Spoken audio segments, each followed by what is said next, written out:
NCERT की जो series चल रही है 4.2 का क्वेश्चन नंबर 1 2 3 4 5 करवा चुके हैं।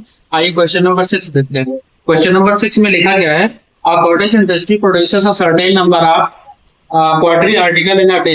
It was observed on particular that the cost of production of each article in rupees was 3 more than twice the number of article production that a day. Even the total cost of production on the day was 90 percent the number of article produced and cost of each article.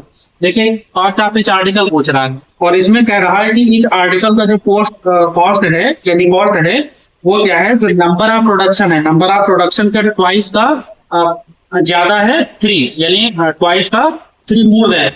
तो यहाँ पर देखिए मान लीजिए हम मानते हैं क्या कि नंबर ऑफ आर्टिकल यानी नंबर ऑफ आर्टिकल को हम मान लेते हैं एक्स। अब नंबर ऑफ आर्टिकल एक्स है तो यानी पर आर्टिकल का कॉस्ट क्या होगा, पर आर्टिकल कॉस्ट क्या दिया गया, इसमें कहा गया है कि ट्वाइस से मोर देन 3, यानी जो इसमें नंबर ऑफ आर्टिकल है ट्वाइस यानी 2x हो गया और उससे ज्यादा कितना है प्लस का 3, ये हो गया। अब ये कह रहा है कि उस दिन का टोटल कॉस्ट क्या निकल कर क्या है 90 रुपए। कहने का मतलब ये कि जो नंबर ऑफ आर्टिकल है और एक आर्टिकल का कॉस्ट है उसको जो मल्टीप्लाई करेंगे तो क्या आता है 90 है।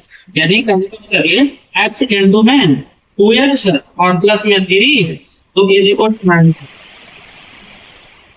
अब करिए 2 का x से मल्टीप्लाई तो क्या हो जाएगा 2x स्क्वायर हो जाएगा और प्लस में इसका 3 से करेंगे तो 3x आ जाएगा और इज इक्वल टू 90 तो इधर ले आएंगे तो 2x इनटू और प्लस का 3 और s bar 90 is equal to 0। अब इसमें करिए अपन का इक्वेशन क्वाड्रेटिक इक्वेशन इनका सॉल्यूशन हमें पता है बाय स्प्लिटिंग ऑफ रिडंडेंट या फिर ऑफ फैक्टराइजेशन में। क्वेश्चन क्या लिखा है 2x स्क्वायर और प्लस का 3x माइनस का 90 और इज इक्वल टू 0। पहले मल्टीप्लाई करेंगे तो इसमें कितना आ जाएगा 180 को करेंगे 2 और 90 और 2 करेंगे 45 और 3 करेंगे 15 और 3 करेंगे 5 और 5 करेंगे तो 1। अभी इसको 2 जा 4 4 3 जा 6 और ये 15 तो 4 3 जा 12 और ये 12 और 15 हाँ ये आ जाएगा।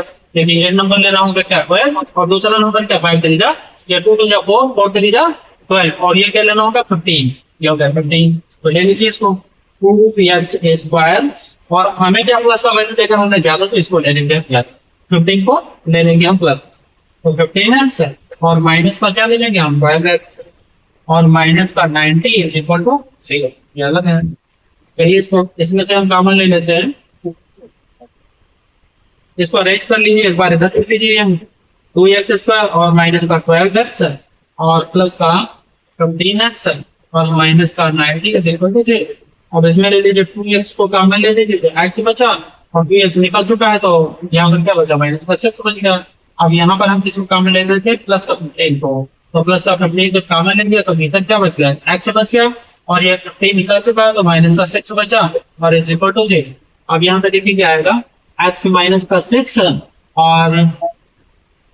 और क्या आ जाएगा इनटू में 2x और प्लस में 15 इज इक्वल टू 0। अगर जो x माइनस का 6 इज इक्वल टू 0 मानते हैं x इज इक्वल टू कितना आ जाएगा 6। और यहाँ पर हमारे पास क्वेश्चन में क्या कह रहा था, हमने पहले मान रखा था कि नंबर ऑफ आर्टिकल कितने होंगे तो नंबर ऑफ आर्टिकल कितने निकल करके आए, नंबर ऑफ आर्टिकल निकल करके आए नंबर ऑफ आर्टिकल यहाँ पर लिख देते हैं नंबर ऑफ आर्टिकल कितने निकल करके आए 6। अब ये लिखा है पर आर्टिकल कॉस्ट